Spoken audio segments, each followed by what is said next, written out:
Welcome to Center Court with the Lopes, presented by Talking Stick Resort, alongside the head coach of GCU men's basketball, Bryce Drew. I'm Barry Butel. And Coach, we're a little over a week into the regular season. You stand at 2-1 on the season. Let's get your initial thoughts. Learned a lot. We had 3 games in 6 days. Came off to a really quick start. Played some really good teams, and 2-1 right now. You always love to be 3-0, but 2-1's a great first week. First game, wow, coming out of the gates with the regular season opener against the Big Sky champion, defending champions, and the team that's predicted to win that conference again in Montana State. And they came in like gangbusters. Tale of two halves. First half they were tremendous. Second half we were really good. Thankfully, we were a little better in the second half, allowed us to be able to win that game, because first half was not looking good. They shot well, we didn't shoot well. And it was great to see just the will of our guys to want to win in front of our home crowd. Yeah, they did. They showed that intestinal fortitude. You kind of provided a little bit of a spark, though, early on. Down 17 at the half, down 19 early on, but you put Isaiah Shaw in the game. He comes in with a big three-pointer. Kobe Knox with a huge block as well. Kind of sparked your guys. A huge spark. They came in, gave us energy, and then the guys came right in, kind of kept that energy going throughout the second half. Being at home makes a huge difference. As you know, I thought the last 10 minutes our crowd really gave us energy, and we were getting tired, to keep pushing, to catch up, and then finally get the lead. Now 3 games in, and there's been one consistent, and that's been Javon Blacksher Jr. He seems to really be in mid-season form. He is. He's come out of the gates sprinting, not jogging, not getting his pace lapped or anything. He's been coming out going full speed, and it's been great to see. I think some other guys are starting to see it and pick that up, but we're still yet buried to play even close to how good that this team can be, and that's why we have these games. We learned a lot in this week, but we'll get other guys again playing up to the speed of Javon soon. And San Diego Christian went on a 19-2 run near the end of the half, kind of opened that game up. Everybody kind of got a roll in there. Always nice to kind of build some team confidence, I guess, and utilize the bench a little bit more against teams like that. It is, Barry, especially early in the year. We're trying to see different guys on the court, see different combinations. Them just getting used to running our system against a different type of defense than what we face every day in practice. So, all these games are important. And again, we learned a lot in these 6 days. We're going to learn a lot more the next couple weeks, but it helps to be able to come to practice and say, okay, we have to get better at this. We got to execute better these things. Definitely learned a lot, no doubt, coming back from Reno in a tough loss against the Wolfpack.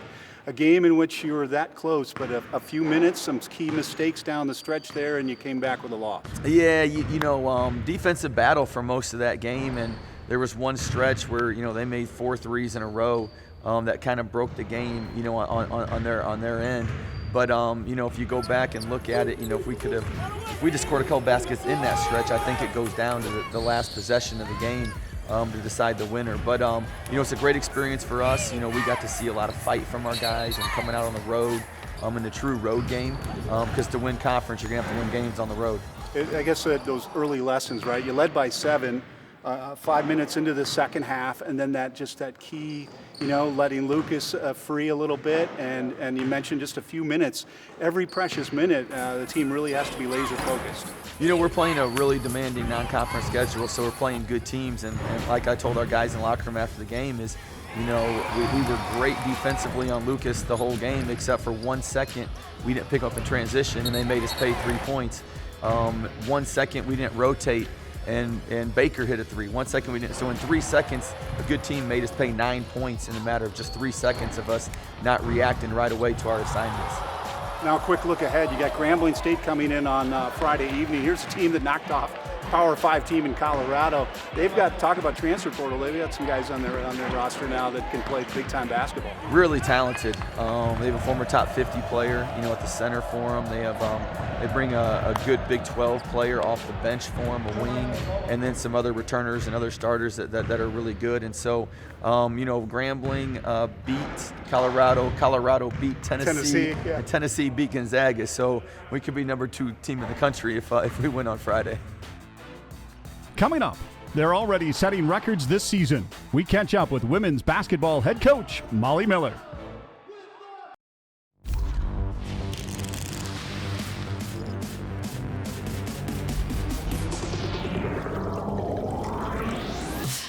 can feel the pulsing light you shine.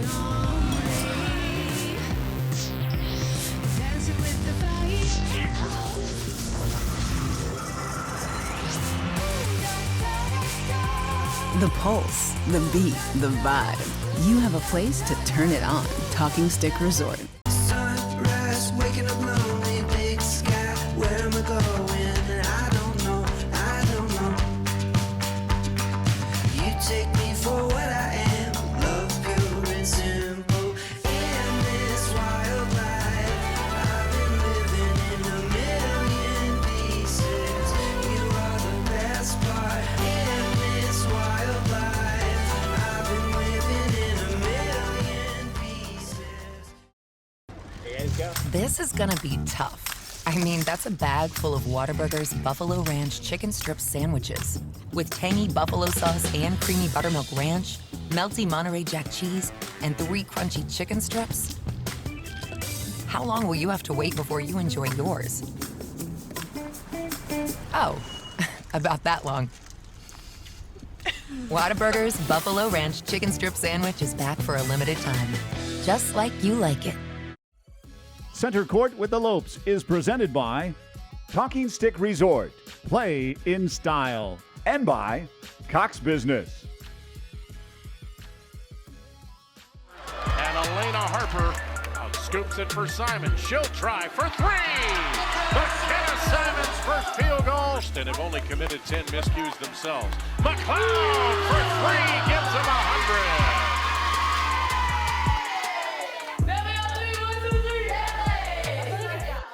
Welcome back to Center Court with the Lopes, presented by Talking Stick Resort. I am now joined by the head coach for GCU women's basketball, Molly Miller. And Coach, you're off to a 2-0 start. What's your initial thoughts here early on?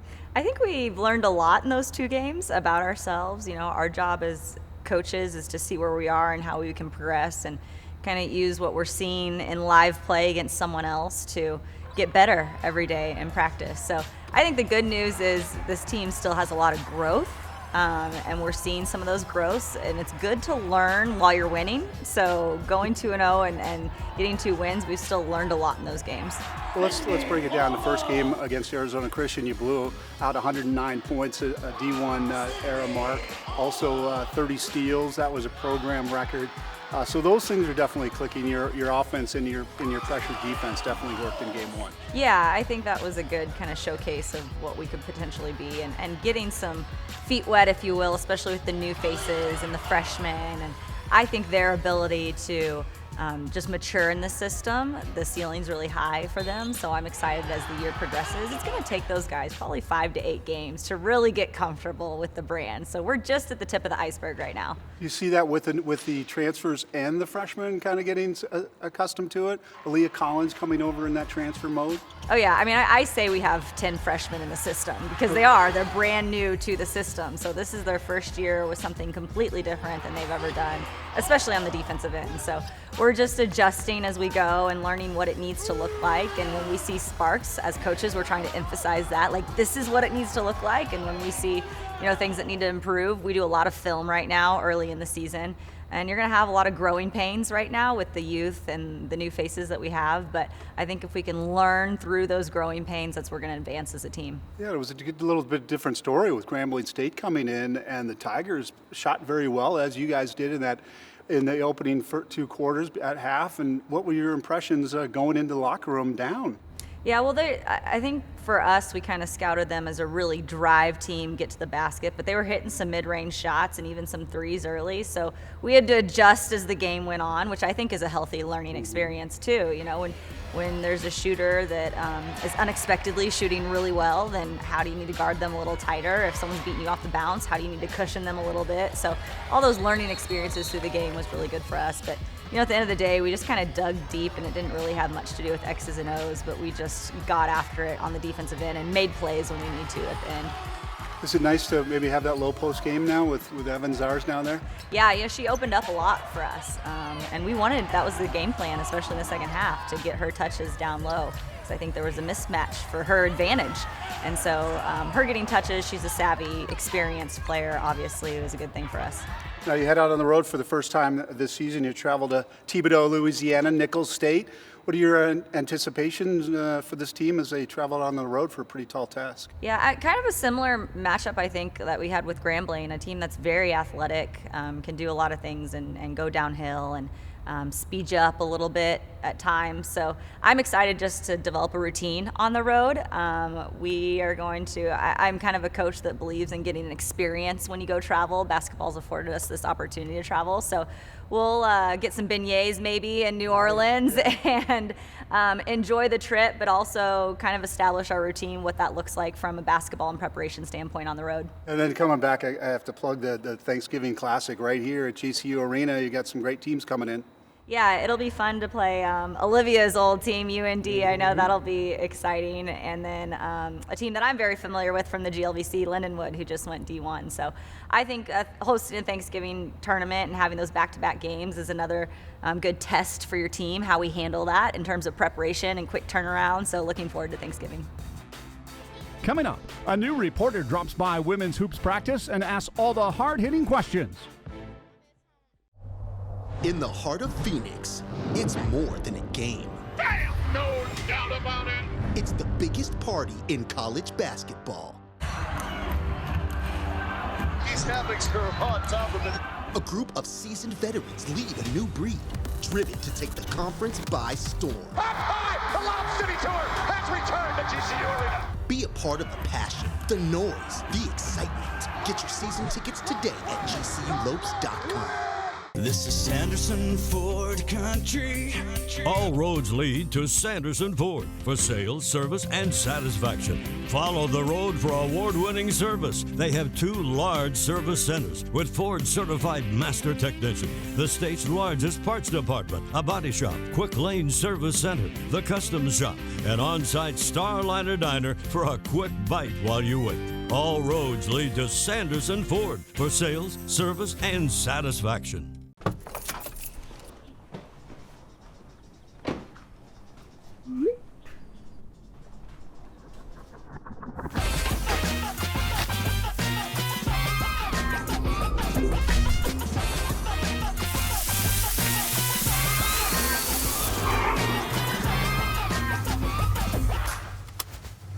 Sign up, drive up, wash and go. Unlimited washes with our monthly plans. Visit superstarcarwashaz.com today.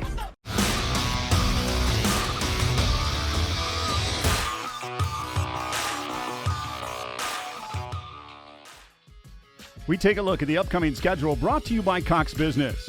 The Lopes hit the road as they travel to Nicholls State on Friday. Then they return home for the GCU Thanksgiving Classic on November 25th and 26th to take on North Dakota and Lindenwood. A reminder, all home games can be live streamed on the ESPN Plus app. At a recent practice, a new star emerged behind a familiar family tie. Crosby Miller, daughter of head coach Molly Miller. We gave her a mic, and she brought the entertainment. This is Crosby Miller in GCU.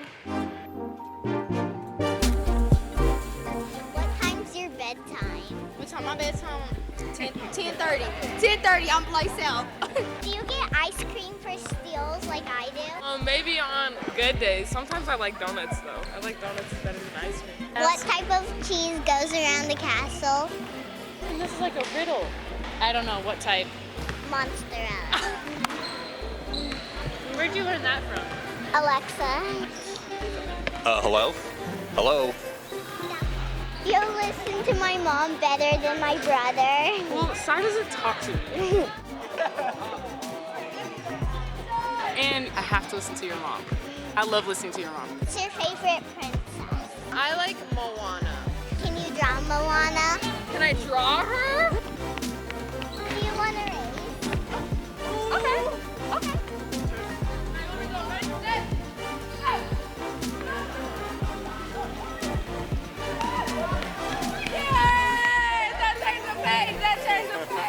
Can you do a handstand? Mm-hmm.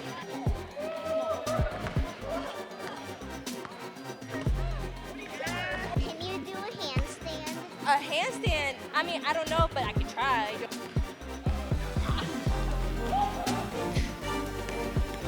Okay, that was good.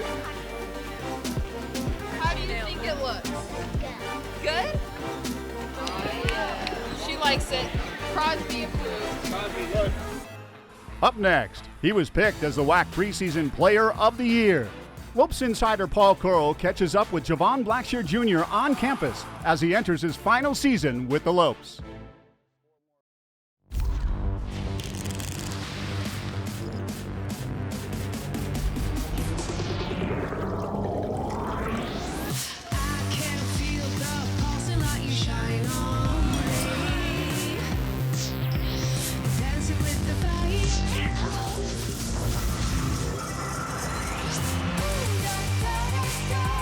The pulse, the beat, the vibe. You have a place to turn it on. Talking Stick Resort. I'm personal injury attorney James Bergener. Accidents can happen. If something happens to you or your family, call me. My firm and I will take you by the hand and guide you through everything. You see, personal injuries are just that. They're personal. You're not a number. You're more than just a name. This is your life. At my firm, each case is professionally and personally tailored to you. So if you've been injured, I've got your back. Call me now for a free consultation.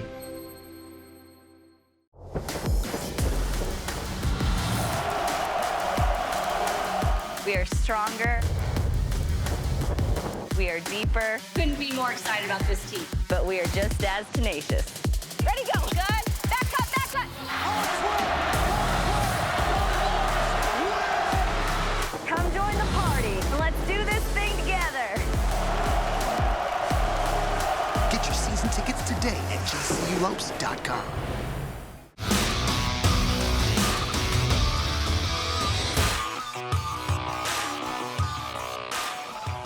It's time for the Talking Stick Resort Play of the Week. Play in style. Tries to go right. The elbow pushed back out. Harrison quickly to the block and drives baseline. Barrel! No doubt about it! Oh, Barry, you bounced out of your seat on that. I did with a big right hand. Give the Lopes a 3-point advantage. We take a look at the upcoming schedule brought to you by Cox Business. Friday night, the Lopes host Grambling State before traveling to Kansas City for the Hall of Fame Classic on November 21st and 22nd. They return home Thanksgiving weekend to take on Pepperdine on the 26th, and they round out the month of November against Elkhorn State on the 29th. A reminder, all home games can be seen on Fox 10 Extra or on the ESPN Plus live streaming app. Well, he's now entering his final season. Lopes insider Paul Corral takes a stroll around campus with Javon Blackshear Jr. So you're a man of many names. Javon, Nuna, Lil J, Jigga. Scott Williams calls you JBJ. Which one do you roll with? Around campus, I'd probably say Nuna. My coaching staff called me Nuna. Close family, they call me Jigga, but Nuna. WAC preseason player of the year, and that's something you don't shy away from, right? That's your expectation, right? Of course, hold myself to a high standard with the work I put in and the people around me, the stuff that we do, working on my craft, so yeah. There was only 6 players in the nation last year that put up the averages you did, 14.8 points, 4.0 assists, 1.7 steals, and one of the others was Jalen House, your bestie. How weird or wild is that? It's not quite surprising. We play a similar game. I know he's over there doing what he has to do. Making friends, I wouldn't say it's easy or hard, but I just wasn't into that. So meeting him, he was my first friend. So going to Shadow together, we just did a lot of great things there, had success there, and now we're on our own paths, and hopefully we meet up again. You know, his dad's Eddie House. You played for Mike Bibby in high school, played for NBA guys here, grew up with Gary Payton Jr. and Sr. in your family. What did all those kind of people around you do to shape you as a basketball?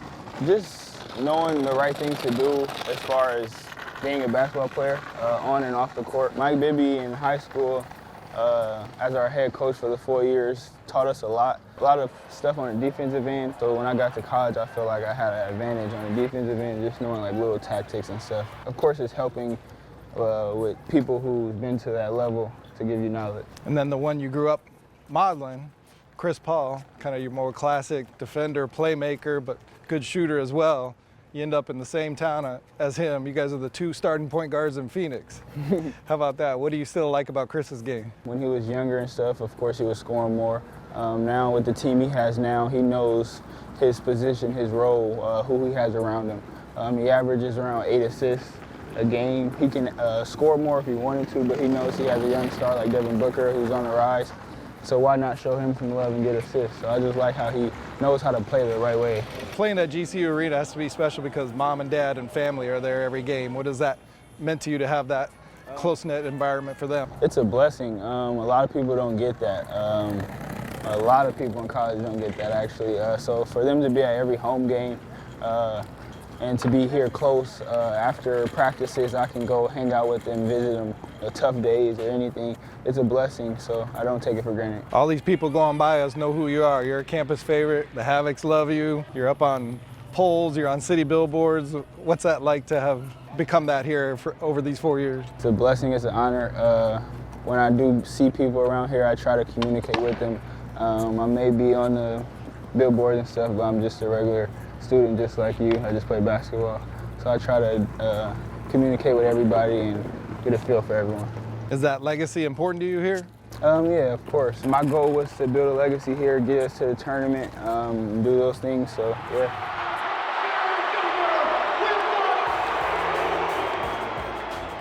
Coming up, Lopes insider Paul Coro stops by. What has stood out to him in the early slate of basketball games?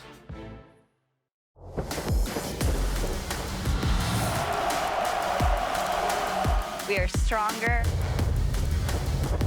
We are deeper. Couldn't be more excited about this team. But we are just as tenacious. Ready, go. Good. Back cut, back cut.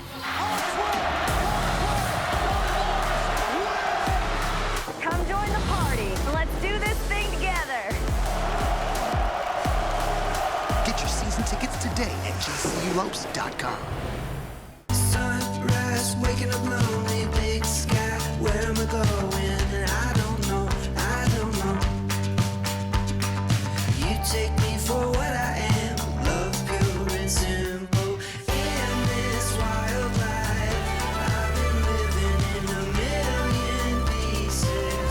You are the best part. In this wild life, I've been living in a million pieces.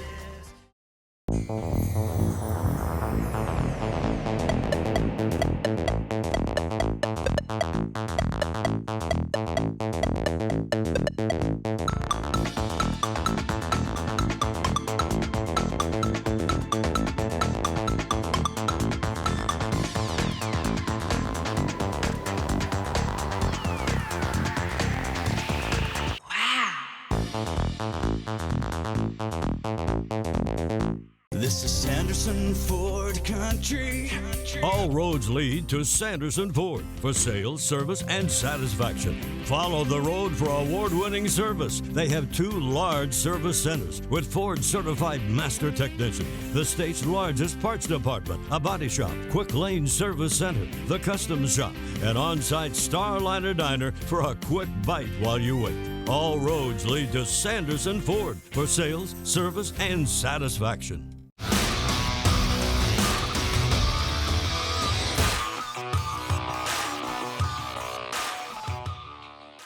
Welcome back to Center Court with the Lopes, presented by Talking Stick Resort. I am now joined by Lopes insider Paul Coro. And Paul, these respective teams off to winning marks, 2-1 for the men, 2-0 for Molly Miller's squad and the Lady Lopes. What are your early impressions? Well, you know, the men getting underway with a tough schedule of 3 games in the first week and bookended a couple tough games with a tournament team in Montana State, and then a team that's always been good traditionally at Nevada as a first road test. So you're seeing the early Bryce Drew defense in these games and just some offensive elements that were that close to making it a perfect week. Yeah, then some players, some newcomers that are still trying to find their rhythm, right? Ray Harrison and Noah Bauman trying to kind of get acclimated. Yeah, these are proven guys. Noah Bauman's top 15 among all active three-point shooters in NCAA basketball. You don't worry about him. He's a 42% three-point shooter. Then you got a guy like Ray Harrison, who's averaged 17 points over 2 years at the D1 level with Presbyterian. He's just adjusting to a different style system there. He was the guy, go-to guy, hit ball in the hands all the times. Now he's got to learn how to play off of Blackshear and vice versa. You know, Blackshear was very comfortable with Holland Woods. He's got a new guy, but Javon Sure has been delivering consistent results, 16, 16, 18.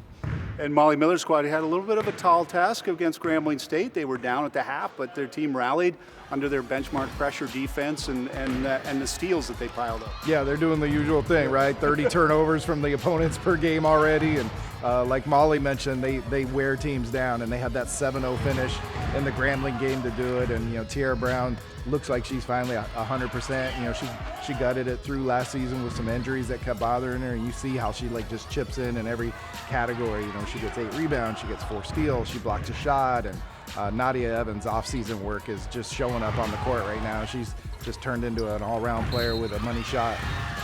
Let's go away from basketball a little bit, talk about some soccer tournaments for the men and the women. Begin with the men. They had a tough opening loss in their tournament. Yeah, a tough one that they end up losing down the stretch in the WAC tournament on a goal where, if you looked at it again, there might have been an offsides on it, and that's a painful way to lose a game like that against a team they had just beaten 4-1. But Sean Joash did some wonderful things this season. Really went out with a bang. Had 12 goals, top 10 in the nation. He missed a couple games in the season, so that could have been even more. And just another really dynamic player to follow, like what the guys like last year did, Justin Rasmus and Isai Easley, those guys. And on the women's side, Chris Sissel, they went out to a 3-0 opening round win over Utah Tech, but they had a 2-0 lead against the top team, Utah Valley. But man, the Wolverines came storming back and they won it in overtime. Yeah, unbelievable finish they really found themselves. You've seen Chris Sissel do that with his teams a couple times already in his tenure here, where they just flip in the middle and they find what they need to do. And they were on a hot stretch where they had, on the back end of WAC, they had won 7 of 8 games going into that one, and tough weather conditions up there too, and I know they want that one back because they were leading 2-0 and got extended, and tough result. But Gianna Gorley had an incredible season, third in the nation for goals with 18, and she's coming back. Nice, very nice for Chris Sissel and the women's soccer team. How about baseball? Here we are, and we see the GCU squad over at ASU, a little scrimmage going on. It's going to be exciting to see Greg Wallace in his first year at the helm. Yeah, really encouraging results from the fall. A lot of depth to this team. Greg Wallace, we're very familiar with, has been architect on this program behind the scenes as a recruiting coordinator, really getting in some of these top players, one of them being Jacob Wilson, who is as ballyhooed as anybody in the nation right now. Outstanding shortstop, has all the tools. He's projected by some to be number 2 in next year's draft. He played with USA Baseball this summer and tore it up, and Cape Cod and all that, and really interested to see what the next level of his game was, because he was already a Golden Spike semifinals last year. And the pitching staff, Danny Avidia, we'll see what the fab freshman and how he responds on the hill for the Lopes. Yeah, what an experience for him as a freshman. The kid from down the street at Alhambra High School, to be the ace of the team, WAC Pitcher of the Year, and then pitch an NCAA tournament game. Those experiences are only going to make him better for the future, but he's an intimidating presence on the mound. Well, that'll do it for another show. My thanks to Paul, Molly Miller, Bryce True, and to you for tuning in to Center Court with the Lopes.